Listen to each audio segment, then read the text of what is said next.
Tech day fertility అమ్మ అనే పిలుపుకు శ్రీకారం చుట్టండి. పొందండి ఉచిత మొదటి కన్సల్టేషన్, మొదటి స్కాన్. సంప్రదించండి 8880747474.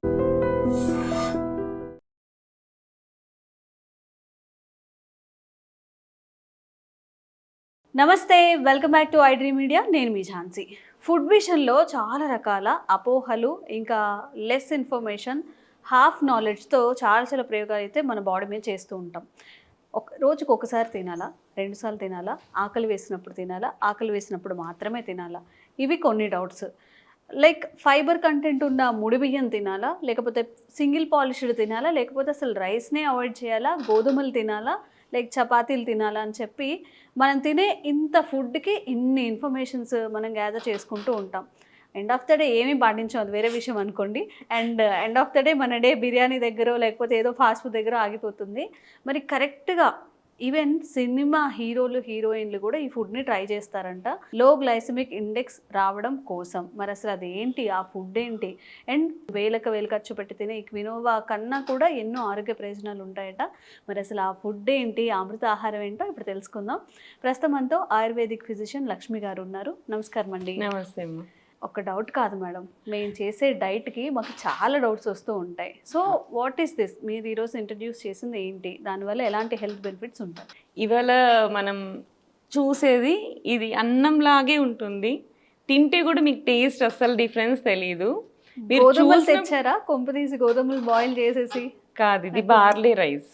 బార్లీ రైస్ వెరైటీనే యాక్చువల్లీ. బార్లీ మనము ఇప్పుడు ఓన్లీ జావలాగా తీసుకుంటారు కానీ మిగతా గింజలన్నీ పడేస్తారు. బట్ అలా కాదు, ఈవెన్ ఈ గింజల్లో కూడా మనకి లో గ్లైసెమిక్ ఇండెక్స్ ఉంటుందన్నమాట. సో దీన్ని మనం తీసుకుంటే కడుపు ఫుల్ అవుతుంది.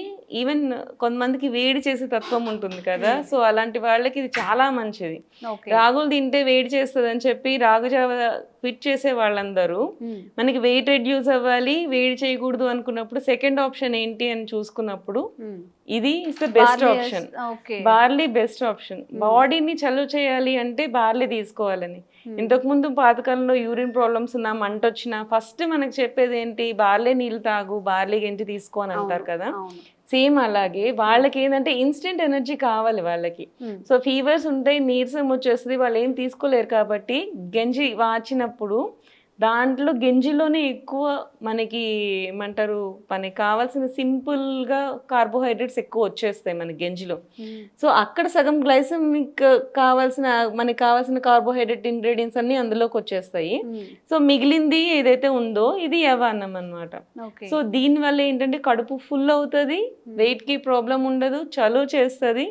ఎవరైతే రాగుల్ని ఆప్షన్ గా తీసుకోలేరు అనుకున్న వాళ్ళకి this is the best option. చేయొచ్చు. మీకు అన్నం లాగే ఉంటుంది, అస్సలు మీరు దీంట్లో మరి కర్రీ వేసుకొని తింటే అన్నంకి దీనికి అస్సలు డిఫరెన్స్ తెలియదు. మీరు చూసినప్పుడు మీకు డిఫరెన్స్ అనిపిస్తుంది కానీ దీంట్లో కలుపుకున్నప్పుడు అస్సలు డిఫరెన్స్ తెలియదు. చైనీస్ వాళ్ళు స్టిక్కీ రైస్ అని వాడతారు, జపనీస్ వాళ్ళు, చైనీస్ వాళ్ళు స్టిక్కీ రైస్ అని వాడతారు. మన రైస్ అసలు ఎవరు అంతగా పొడిగా అన్నం తినేవాళ్ళు చాలా తక్కువ మంది ఉంటారు. వాళ్ళకి కూడా ఏంటంటే వాళ్ళందరూ కూడా అట్లా సన్నగా ఉండడానికి కారణం ఏంటంటే దే హ్యావ్ అ లో గ్లైసెమిక్ ఇండెక్స్ రైస్ అనమాట. సో వాటి కోసం 2000 రూపీస్ 5000 రూపీస్ పెట్టి రైస్ తెప్పించుకుంటున్నారు పర్ కేజీ. సో అట్లాంటి ఆప్షన్ మనమంతా పెట్టుకోలేనప్పుడు నెక్స్ట్ ఆప్షన్ ఏంటి, మంచిగా చేసుకోవడానికి మనకి అవైలబుల్గా ఉండే వాటిల్లో అన్నప్పుడు this is the best option అని చెప్తానండి. ఓకే, అంటే జనరల్గా బార్లీ అనేది మీరు చెప్పినట్టుగా వేడి చేసినప్పుడు కొంచెం బాగా ఎక్కువగా వాటిని బాయిల్ చేసి ఆ వచ్చే వాటర్ని తీసుకోవడం, కొంచెం షుగర్ ఆర్ సాల్ట్ వేసుకొని, అలానే కానీ ఎప్పుడు నేను రైస్ గా ట్రై చేయలేదు. జనరల్ ఇది పడేస్తూ ఉంటారు, బాయిల్ చేసిన తర్వాత పడేస్తూ ఉంటారు. ఇంకా చాలా రేర్ కేసుల్లో తింటారేమో, నేనైతే ఇప్పటివరకు ఎప్పుడు తినలేదు, తింటారని కూడా తెలియదు. ఇట్లా బాయిల్ చేసుకొని ట్రై చేస్తారా? నేను కొంచెం తెచ్చాను, మళ్ళీ ఇది చూసి ట్రై చేయండి, మీకు అసలు టేస్ట్ తెలియదు. దీని మీద కొంచెం ఘీ, ఆవు నెయ్యి. మనం ఇంతకుముందు చెప్పుకున్నాం కదా, ఆవు నెయ్యిలో మనకి లో అంటే HDL, high density cholesterol with మనకి ఏంటంటే ఎక్కువ తిన్నా కానీ మనకి బాడీలో అబ్జర్ప్షన్ అనేది జరగకుండా ఉంటుంది అని. అండ్ మనకి కర్రీస్లో ఏదన్నా మనకి ఏమంటారు ఫుల్ ప్లెజ్ డైట్ ఏది అని చెప్తే సాంబార్ అనే చెప్పాలి. ఎందుకంటే వెజ్జీస్ యాడ్ చేస్తాము, దీనికి కావాల్సిన విటమిన్స్ మినరల్స్ అన్నీ వస్తాయి, ప్రోటీన్ ఉంటుంది. నిజంగా మేడం సమ్మర్ వచ్చిందంటే అప్పట్లో వీక్లీ 3 times పప్పుచారే ఉండేది. చక్కగా ఇలా ములక్కాడలతో పప్పుచారు పెడితే అమృతం లాగా తినేవాళ్ళం. ఇప్పుడు అవన్నీ మిస్ అయిపోతున్నాము. అదే యాక్చువల్లీ మనకి బ్యాలెన్స్ డైట్. ఇప్పుడు మునగాకులు యూజ్ చేస్తాము అని మరి మునగాకు పౌడర్ పెట్టి యూజ్ చేసుకుంటాం, మునగాకు పప్పు చేసుకుంటాం. యాక్చువల్లీ ఏంటి అంటే ఇప్పుడు ఫ్యాన్సీ అయిపోయింది కదా, సో అవి అన్ని ఆల్టర్నేట్స్ చూసుకుంటున్నారు. మునగాకు కూడా ఇప్పుడు పౌడర్ లాగా చేసేసి దాన్ని టీలు పెట్టుకొని తాగేస్తున్నారు. మనకి సీజన్ వైజ్గా వచ్చే ఫుడ్స్ని మనం పర్ఫెక్ట్గా తీసుకుంటే మళ్ళీ దాన్ని ప్రిజర్వ్ చేసుకొని వాడుకోవాల్సిన అవసరం ఉండదు. ఏదైనా ఫ్రెష్ ఈజ్ ఆల్వేస్ ఫ్రెష్. ఇలా వాటికంటే దీన్ని ఇలా చేసుకొని తినడం అనేది చాలా బెస్ట్. ఒకసారి మీరు ట్రై చేయండి దీన్ని, అసలు మీకు రైస్ తిన్న ఫీలింగే ఉంటుంది. ఒకసారి ట్రై చేయమ్మా. మేడం నా కోసం చక్కగా నెయ్యి ఇంకా పప్పుచారు కూడా చేసుకొని వచ్చారు, sambar. Thank you for this ma'am. First of all మనకి అన్నం తినేదానికి దీంట్లో సాంబార్ వేసుకుంటే ఏమైనా డిఫరెన్స్ అనిపిస్తుందా తినే అన్నంలో? లేదు, చాలా అంటే ఫ్లేవర్ఫుల్గా బాగుంది. నేనేమనుకున్నానంటే బార్లీతో చేశారు కాబట్టి కొంచెం స్టిక్కీగా ఎక్కువసేపు నమలాలి అలా అనుకున్నాను. బట్ నార్మల్ రైస్ ఎలా తింటున్నాం అలా ఉంది, కొంచెం గట్టిగా ఉంది అంతే. అది మనం నానబెట్టుకోవాలనేది మనకి మెయిన్ థింగ్ అన్నమాట. సో బార్లీని ముందు రోజు మనం నానబెట్టేసుకుంటే నెక్స్ట్ రోజుకి చాలా తొందరగా ఉడికిపోతుంది కూడా. సో సేమ్ మీకు రైస్ లాగే అనిపిస్తుంది. దీంట్లో మనము గంజి వార్చి తిన్నామనుకోండి, ఆ గంజి వండుకొని ఆ వాటర్ ఎక్కువ పోసుకొని గంజి మార్చుకొని తింటే మీకు ఆ స్టిక్కీనెస్ అనేది రాదు. అండ్ యాక్చువల్లీ మనకి ఈ మధ్య బాగా వింటున్న వర్డ్స్ గ్లైసెమిక్ ఇండెక్స్. అసలు గ్లైసెమిక్ ఇండెక్స్ అంటే ఏంటి, ఇది చాలా మందికి డౌట్ ఉంటుంది అనమాట. ఒక ఫుడ్ మనం తిన్నాక అది అరిగిపోయాక, మనం ఇంతకు ముందు ఎపిసోడ్స్ చేసాం ప్రమేహం మీద, షుగర్ మీద ఒకటి ఎపిసోడ్ చేసినప్పుడు గురు అపతర్పణం లఘు సంతర్పణం ఈ వర్డ్స్ యూజ్ చేసి చెప్పాం కదా. అంటే heavy to digest and less in calories అనేది కాన్సెప్ట్. గురు అంటే తొందరగా అరగకూడదు, మనకి తిన్నన్నం తొందరగా అరగదు అనమాట. అరగనప్పుడు ఏంటి అంటే మనకి స్లోగా షుగర్ రిలీజ్ అవుతుంది. ఆ స్లోగా షుగర్ రిలీజ్ అయినప్పుడు ఈ గ్లైసెమిక్ ఇండెక్స్ అనేది పెరగదు అనమాట. ఈ గ్లైసెమిక్ ఇండెక్స్ అంటే ఏంటి అంటే తిన్న తర్వాత 1.5 hourకి మనకి షుగర్ టెస్ట్ చేస్తూ ఉంటారు పోస్ట్ లంచ్ అని చెప్పి. సో అదేంటి మనకి 1.5 hour కల్లా హై పీక్స్ వెళ్ళిపోతుంటుంది, అన్నం తినంగానే షుగర్ పెరిగిపోతూ ఉంటుంది కొంతమందికి. అది ఎందుకు అవుతుంది అంటే దాంట్లో హెవీ గ్లైసెమిక్ ఇండెక్స్ ఉన్న ఫుడ్స్ మనం తీసుకున్నప్పుడు షుగర్ లెవెల్స్ అనేవి హై పీక్స్కి వెళ్తాయి. సో హై పీక్స్కి వెళ్ళినప్పుడు మనకి షుగర్ కావాల్సిన మనకి షుగర్ వల్ల వచ్చే కాంప్లికేషన్స్ అన్నీ వస్తుంటాయి అన్నమాట. అందుకని ఈ లో గ్లైసెమిక్ ఇండెక్స్ ఉన్నవి తీసుకోండి అని చెప్పి అదే కాన్సెప్ట్ ఇప్పుడు మనకి చెప్తా ఉండేది. సో అది అన్నమాట.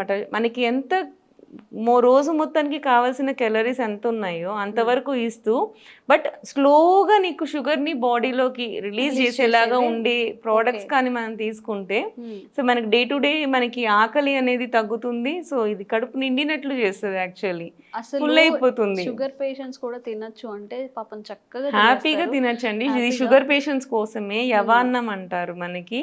దీన్ని పర్టికులర్ గా ఆయుర్వేదంలో ప్రమేహ చికిత్స గురించి ఫస్ట్ చెప్పడమే దీన్ని యవాన్నం తీసుకోవాలి అని చెప్తారు. మనకి ఇంతకు ముందు మనం ఎపిసోడ్స్ లో చేసినప్పుడు లావుగా ఉండి షుగర్ ఉండే వాళ్ళు, సన్నగా ఉండి షుగర్ ఉండే వాళ్ళు అని కూడా మనం మాట్లాడుకున్నాం కదా. సో వీటిల్లో మనకి లావుగా ఉండి షుగర్ ఉండేవాళ్ళు ఇది అన్నం లాగా తీసుకున్నారనుకోండి చాలా బాగుంటుంది. సన్నగా ఉండి షుగర్ ఉండేవాళ్ళు దీని గంజి ఏదైతే వార్చామో అలా గంజి వరకు తీసుకుంటే వాళ్ళకి కావాల్సిన ఏవైతే పోషకాలు ఉన్నాయో అవి సరిపోతుంది. వాళ్ళు మళ్ళీ ఇది ఇలా అన్నం తీసుకుంటే మళ్ళీ వెయిట్ ఇంకా తగ్గుతారనమాట. సో మనకి ఒకటే డైట్ అందరికీ చెప్పాలి, షుగర్ ఉండగానే ఒకటే డైట్ అలా ఏం ఉండదు ఆయుర్వేదంలో కూడా. సో ఆ పర్సన్ యొక్క పర్సనాలిటీని బట్టి, వాడికి వచ్చే స్ట్రెస్ లెవెల్స్ని బట్టి, వాళ్ళకు ఉండే ప్రాబ్లమ్స్ని బట్టి ఆయుర్వేదంలో కంప్లీట్గా డైట్ ఫామ్ డిఫరెంట్ ఉంటుంది. డయాబెటిక్ డైట్ అనేది ఒకటి అనేది ఏమీ పర్టికులర్గా ఉండదు ఆయుర్వేదంలో. సో పర్సన్కి మారుతుంది. సో గంజి మార్చి గంజిని తీసుకునేది సన్నగా ఉండే వాళ్ళు తీసుకోవాల్సి ఉంటుంది. గంజి వార్చేసిన తర్వాత మిగిలింది లావుగా ఉండి షుగర్ ఉండే వాళ్ళు తీసుకుంటే చాలా మంచిది. ఓకే. సో రైస్ కూడా అంతే అండి. కొంతమంది చాలా మంది అడుగుంటారు, కొంతమంది గంజి వార్చేసి తీసుకోవాలి అని చెప్పి పాతకాలంలో గంజి వార్చే తీసుకుంటారు అన్నం అని చెప్పి చెప్తారు. గంజిలోనే ఎక్కువ కార్బోహైడ్రేట్ పోతుంది మనకి. ఓకే. సో వంచేసామనుకోండి అది చాలా హెల్దీ. పాతకాలంలో పొలం పనులు చేసేవాళ్ళు గంజి తినేవాళ్ళు. మరి గంజి తినే రోజు మొత్తం పని చేసుకోగలిగేవాళ్ళు అవును. అన్నం తినకపోయినా కానీ. వాళ్ళకి ఎందుకంటే అంత ఫిజికల్ ఎక్సర్సైజ్ ఉంది కాబట్టి, మూమెంట్ ఉంది కాబట్టి ఫిజికల్ ఎక్సర్సైజ్ దానికి తగ్గట్టు రైస్ కూడా ఉండాలి కదా. మరి అన్నం తినకుండా కూడా గంజితోనే వాళ్ళు అంత రోజు మొత్తం చేసుకోగలిగేవాళ్ళు. అవును. ఎందుకంటే దాంట్లోనే ఎక్కువ గ్లైసెమిక్ ఇండెక్స్ ఉంటుంది. ఓకే. సో గంజి మార్చుకొని గంజినే ఎక్కువగా తినేవాళ్ళు, అన్నం అందులో తక్కువ వేసుకునేవాళ్ళు, గంజి ఎక్కువ తినేవాళ్ళు. సో గంజిలోనే మనకి ఏంటి అంటే ఎక్కువ క్యాలరీస్ వచ్చే, గ్లైసెమిక్ ఇండెక్స్ పెంచేవి, క్యాలరీస్ వచ్చేవి ఉంటాయి కాబట్టి వాళ్ళు హెల్దీగా వర్క్ చేసుకోగలిగేవాళ్ళు. ఇప్పుడు మనకి ఉండే వర్క్ని బట్టి మనం అన్నం ఎలా తినాలి అనేది కూడా మనం చూసుకోవాలి. సన్నగా ఉన్నారనుకోండి వాళ్ళు గంజి ఉంచుకొనే అన్నం తినాలి, గంజి వార్చకూడదు. సో లావుగా ఉన్నారనుకోండి వాళ్ళు గంజి వార్చుకొనే తినాలి. రోజు మొత్తం ఫిజికల్ యాక్టివిటీ ఎక్కువ చేస్తున్నారు అనుకోండి వాళ్ళు అన్నం గంజి వార్చుకోకుండానే తినాలి. సో మనకి ఎక్కువ వర్క్ లేదు, మనం కూర్చొని వర్క్ చేస్తున్నాం, లైక్ సాఫ్ట్వేర్ ఎంప్లాయీస్ ఉన్నాం, మనము ఎక్కువ కూర్చొని వర్క్ చేస్తాం, అలాంటి వాళ్ళు మాత్రం గంజి వార్చుకున్న అన్నమే తీసుకోవాల్సి ఉంటుంది. సో ఇలా ఏది తినాలి, ఎలా తినాలి అన్న దాన్ని బట్టి కూడా మనకి బాడీలో ఫ్యాక్టర్ అనేది ఉంటుంది. అండ్ ఇంకో క్వశ్చన్ నేను అడుగుతాను, మీరు చెప్పండి. 2000 క్యాలరీస్ అని చెప్పి పర్ డే అని చెప్పి చెప్తున్నారు కదా, నేను ఒక 2 ఫుడ్స్ పెడతాను. 2000 క్యాలరీస్ ఉన్న ఫ్రూట్స్ పెడతాను, 2000 క్యాలరీస్ ఉన్న రైస్, చికెన్ సంథింగ్ ఆ కాంబినేషన్ పెడతాను. ఈ రెండు తింటే ఒకటేలాగా మన బాడీ రెస్పాండ్ అవుతుందా? లేదు. ఎందుకు అవ్వకూడదు? మరి రెండిట్లో 2000 క్యాలరీస్ ఉన్నాయి కదా. అంటే ఫ్రూట్స్ మరి caloric diet గా ఉంటాయి, ఇందులో ఆయిల్స్ కానీ ఏవైనా షుగర్స్ కానీ చాలా ఎక్కువ వేరే వేరే క్యాలరీ వర్షన్, మరి క్యాలరీస్కి వచ్చినప్పుడు సేమ్ క్యాలరీసే కదా. మరి క్యాలరీస్ సేమ్ అయినప్పుడు మీరు బాడీలో ఎందుకు రెస్పాన్స్ డిఫరెన్స్ వస్తుంది? బికాస్ మనం ఓన్లీ క్యాలరీ డైట్ అని చెప్పి ఓన్లీ క్యాలరీస్ మాత్రమే చూసుకోకూడదండి. So balance diet is very important. ఎప్పుడు ఈ మధ్య నేను చాలా అబ్జర్వ్ చేసింది ఏంటి అంటే క్యాలరిక్ డైట్ అని చెప్పి ఓన్లీ క్యాలరీస్ మాత్రమే చూస్తున్నారు. క్యాలరీస్తో పాటు balance diet is also important. So అది కూడా చూసుకొని మనకి సెట్ చేసుకొని మన బాడీకి కావాల్సిన రెస్పాన్స్ తీసుకొని తినాలి. కొంతమంది క్యాలరీస్ ఉన్నాయి కదా అని రోజు మొత్తం ఉడకబెట్టిన చికెన్ తినేస్తూ ఉంటారు. హెవీ ప్రోటీన్ తినడం వల్ల లివర్ మీద ఎక్కువ ప్రాబ్లం పడుతుంది. మనం ఇంతకుముందు ఎపిసోడ్స్లో చెప్పుకున్నాం కదా, ఏదైనా మన ఫ్యాట్ డైజెషన్ అవ్వాలి అంటే, ప్రోటీన్ డైజెషన్స్ ఎక్కువ అవ్వాలి అంటే liver is the main factor అని చెప్పి. సో అట్లాంటి డైట్స్ కూడా హెవీ కీటోన్ డైట్ అని, హెవీ ప్రోటీన్ డైట్ అని, ఇలా సింపుల్ ఒకటే టైప్ ఆఫ్ డైట్స్ కాకుండా మిక్స్డ్ డైట్స్ తీసుకొని ఓన్లీ క్యాలరీ కౌంట్ అనేది ఒకటే టైప్ ఆఫ్ క్యాలరీ కౌంట్ పెట్టుకోకూడదు. ఆ క్యాలరీస్లో కూడా పర్ఫెక్ట్ బ్యాలెన్స్ డైట్ అనేది చాలా ఇంపార్టెంట్. సో సేమ్ క్యాలరీస్ తింటున్నాను కాబట్టి నా బాడీ రెస్పాండ్ అవ్వకూడదు కదా, నేను ఈ అన్నమే తింటాను అది కూడా 2000 క్యాలరీసే కదా అనుకుంటారు, కానీ లేదు. దానివల్ల మీ బాడీలో డిపాజిషన్ అనే దాన్ని బట్టి ఉంటుంది. ఇవి తొందరగా డైజెస్ట్ అయిపోతే ఇన్స్టెంట్ ఎనర్జీ ఇచ్చేస్తాయి. ఈ ఫ్రూట్స్ 2000 క్యాలరీస్ మనం తీసుకున్నప్పుడు సేమ్ అదే 2000 క్యాలరీస్లో మీరు చికెన్ బిర్యానీ అవన్నీ తీసుకున్నప్పుడు అందులో ఫ్యాట్ అనేది డైజెస్ట్ అయ్యి డిపాజిట్ అయిపోతుంది. సో అలాంటప్పుడు అది ఇది ఈక్వల్ కాదు. సో ఓన్లీ క్యాలరీస్ మాత్రమే చూసుకొని డైట్ తీసుకోవద్దు, బ్యాలెన్స్ చూసుకొని బ్యాలెన్స్ డైట్ తీసుకోవడం అనేది చాలా ఇంపార్టెంట్. అండ్ ఫైనల్గా సూపర్గా ఉందండి రైస్. అంటే నో డిఫరెన్స్ అనమాట, కొంచెం లిటిల్ బిట్ డిఫరెన్స్ అయితే ఉంటుంది. మనం అన్నం అంటే చాలా సాఫ్ట్గా అలా తినగానే వెళ్ళిపోతుంది. కొంచెం ఫైబర్ కంటెంట్ ఉంది కాబట్టి జస్ట్ అది తెలుస్తుంది అంతే. హ్యాపీగా నిజంగా షుగర్ పేషెంట్స్ కూడా తినచ్చు.